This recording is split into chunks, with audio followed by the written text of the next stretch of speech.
अरे कहना क्या चाहते हो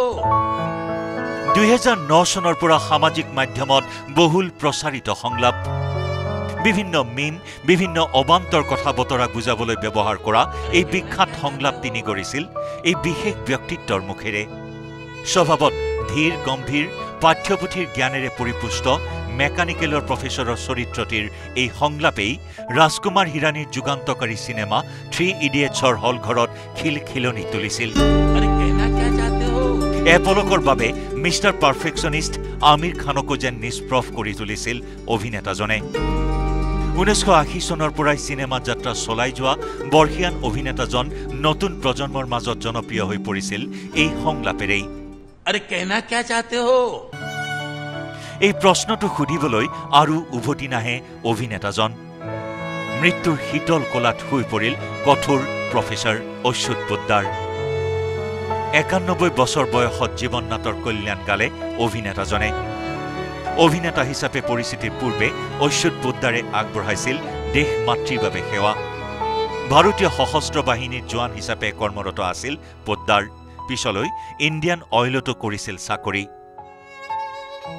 কিন্তু মানুহজন যেন আছিল আন এখন পৃথিৱীৰ বাবেহে 4 দশকৰো অধিক সময় অভিনয়তে সমৰ্পিত হল মানুহজন সিনেমা আৰু টেলিভিছনত আগবঢ়ালে অৰ্ধেক জীৱন তেজাব পৰিন্দা ৰাজু বন গয়া জেন্টলমেন দিলৱালে লাগে ৰহো মুন্না ভাই আদিৰ দৰে ব্লকবাষ্টাৰ সিনেমাত নিজকে প্ৰতিষ্ঠা কৰা অচ্যুত পোদ্দাৰ অতি জনপ্ৰিয় হৈ পৰিছিল 3 ইডিয়েটছৰ সেই বিশেষ চৰিত্ৰৰ যোগেদি হিন্দী আৰু মাৰাঠী ভাষাৰ 125খনৰো অধিক সিনেমাত কাম কৰিছিল তেখেতে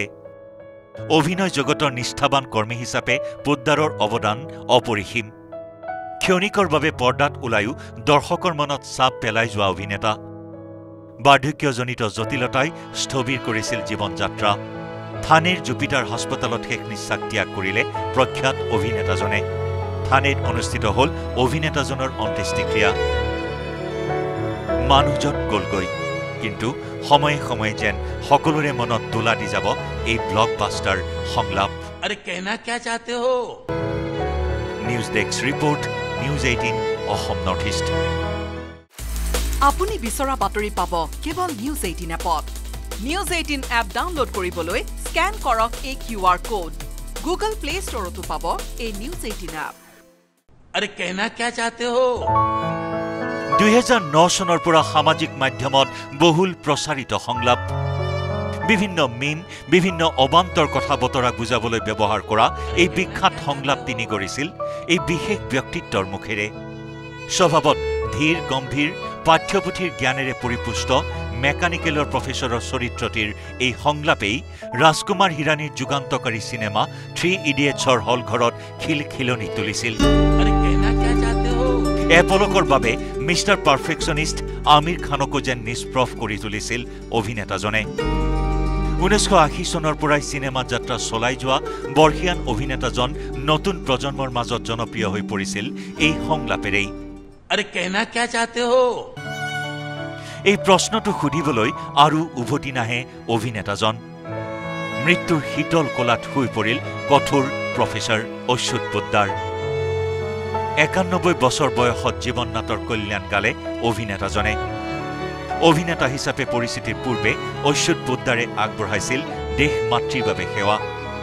ভাৰতীয় সশস্ত্ৰ বাহিনীৰ জোৱান হিচাপে কৰ্মৰত আছিল পোদ্দাৰ পিছলৈ ইণ্ডিয়ান অইলতো কৰিছিল চাকৰি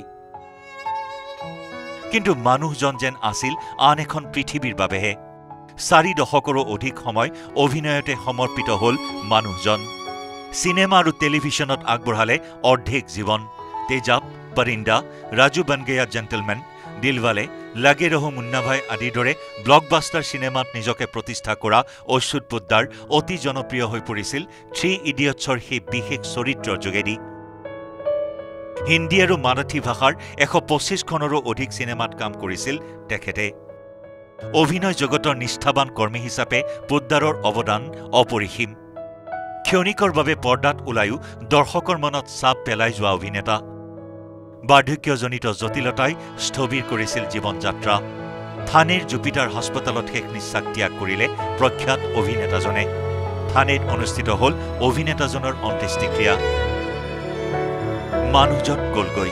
কিন্তু সময়ে সময়ে যেন সকলোৰে মনত তোলা দি যাব এই ব্লকবাষ্টাৰ সংলাপ अरे कहना क्या चाहते हो news desk report news 18 Assam north east আপুনি বিচৰা বাতৰি পাব কেৱল নিউজ 18 এপত নিউজ 18 এপ ডাউনলোড কৰিবলৈ স্ক্যান কৰক এই QR কোড গুগল প্লে ষ্টৰতো পাব এই নিউজ 18 এপ